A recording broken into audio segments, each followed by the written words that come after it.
चलिए, सो आज क्या हम बात करेंगे, we will be talking about the extremist phase of the Congress. Yesterday we had discussed with respect with regarding the moderate phase of the Congress, right?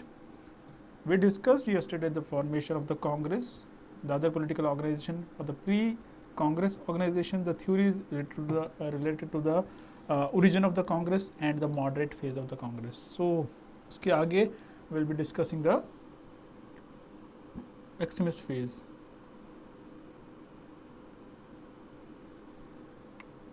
Yes, Dinesh, you are right.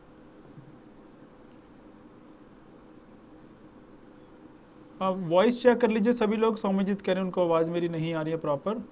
बाकी check कर लीजिए मेरा volume कम है क्या. Thank you Tanuj, thank you Pankaj.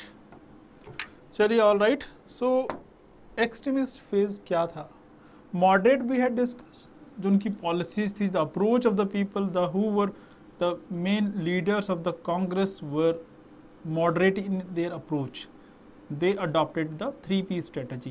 But later on, a new class, a new group of people emerged within the Congress who had a different approach. Right? उनकी approach active resistance की कह सकते हैं, कुछ ऐसी थी, कुछ अलग थी.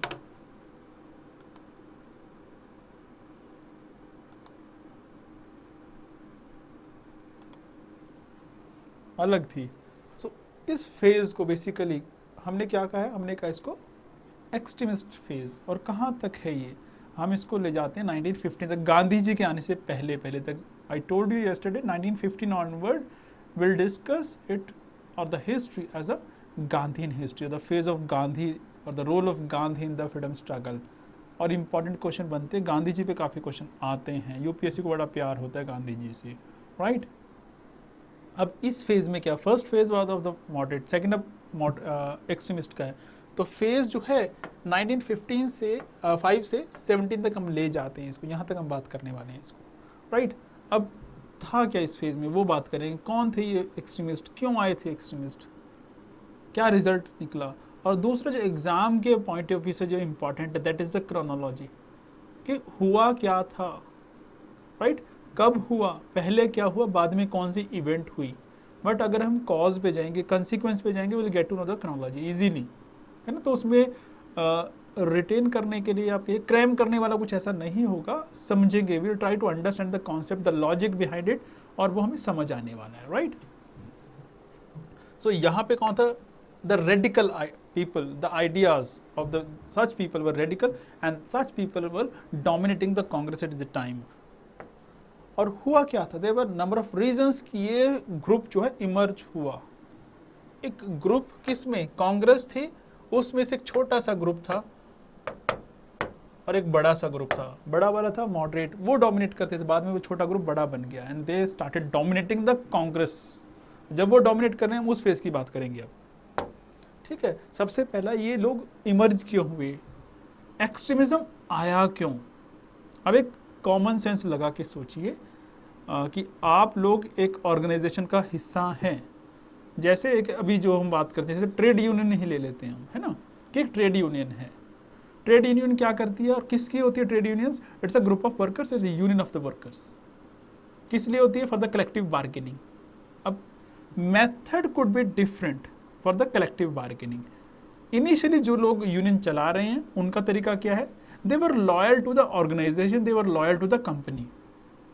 तो कैसे बात करेंगे वो एक दायरे में रह के बात करेंगे, with etiquettes, with respect to the management. तो होगा क्या? If there are 10 demands, it is quite possible that majority of the demands are not fulfilled. If they are not just according to the management, or there are some other issues involved. For example, it demands some putting extra money or expenditure, some extra expenditure. तो हो सकता है वो fulfill ना हो. Let us assume 100 लोग हैं उस ऑर्गेनाइजेशन में. 100 में से जो थे, पहले 80 लोग ऐसे ही थे. अब उसमें से ग्रुप है जिनको क्या लगता है कि जो इनके आइडियाज है, the method which is being adopted by this people is not good. क्या करना चाहिए? हमें लड़ना होगा फॉर आवर राइट्स. बिना लड़े राइट्स नहीं मिलते.